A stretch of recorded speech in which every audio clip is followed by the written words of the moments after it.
হাসি ঠাট্টা গল্প করেই যদি আমাদের জীবনটা কাটিয়ে দেওয়া যেত তাহলে কেমন হতো। আসলে আমাদের জীবন তো গল্প নয়। হ্যালো এভরিওয়ান, আসসালামু আলাইকুম। আমি Farzana Lopa. Welcome to my blog and welcome to my page passionate beauty by Farzana Lopa. আচ্ছা বলুন তো, কে কোথা থেকে আমার ব্লগগুলো দেখেন আর আমার ব্লগগুলো আপনাদের কাছে কেমন লাগে? আপনাদের কাছে ভালো লাগলে কিন্তু আমার কাছে ভীষণ ভালো লাগে। তো ঘুম থেকে উঠলাম, মহসিন অফিসে যাবে, আর উঠে দেখি বৃষ্টি পড়ছে বাইরে। তো আমি ফ্রেশ হয়ে নিলাম। ফ্রেশ হয়ে আমি শুরুতেই আমার স্কিনে একটু ময়শ্চারাইজার এসেন্স অ্যাপ্লাই করে নিলাম এবং আমি দেখলাম যে বাইরে বৃষ্টিটা একটু কমছে এমন একটা ভাব। তো আমি কিচেনে চলে গেলাম আর রাতের ওয়াশ করা সব ডিশেসগুলো আমি গুছিয়ে নিচ্ছি। তো বৃষ্টি কমার পরে আমি একটু মালটা চা নিয়ে বারান্দায় এসে একটু ফটোশ্যুট করলাম। তো মহসিনকে নাস্তা করিয়ে বিদায় জানালাম। তো এরপর আমার ওষুধ খাওয়ার পালা। এই যে আমার সাদামাটা নাস্তা, ব্রেড বাটার এগ এগুলা খাওয়া একদমই মানা।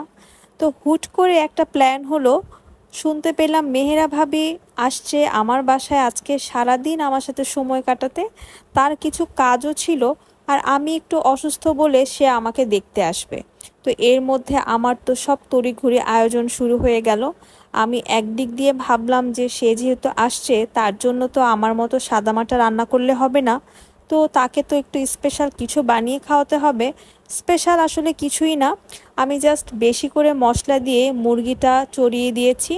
তো এর মধ্যে বেসিক কিছু কাজ যেগুলো ছিল সেগুলো আমি তাড়াহুড়ো করে সেরে নিচ্ছিলাম। একদিক দিয়ে আমি মুরগি রান্না করছি, আরেক দিক দিয়ে আমি আমার জন্য সাদামাটা তরকারি রান্না করছি মাছ দিয়ে।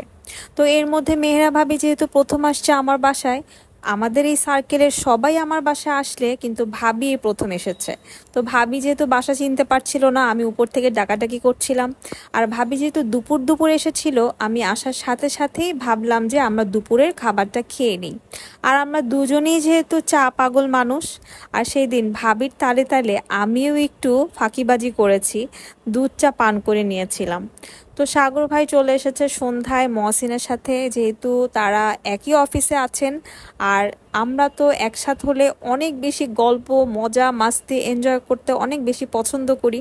আসলে জীবনটা গল্পের মতো করে বানাতে কি লাগে, সুন্দর একটি পরিবেশ, কিছু ভালো মানুষ, কিছু আনন্দপূর্ণ মুহূর্ত, কিছু ভালো কথা, এই তো।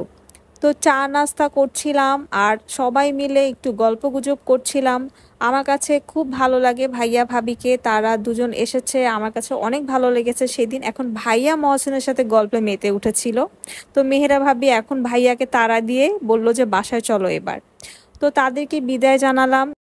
এরপর আমি আর মহসিন একটু বের হলাম। তো নূর ফার্মেসি অ্যান্ড ডিপার্টমেন্টাল স্টোরে চলে গেলাম। এটা হচ্ছে একটা কসমেটিক্স স্টোর, কিন্তু ফার্মেসি লেখা কারণ হচ্ছে এই নামে তাদের একটি ফার্মেসিও আছে। কিন্তু এই স্টোরটাতে যা যা দেখতে পাচ্ছেন সব কটি আইটেম হচ্ছে authentic original UK based item, এবং এগুলো একদম সরাসরি ইউকে থেকে ওয়ান হ্যান্ডে নিয়ে আসা হয়।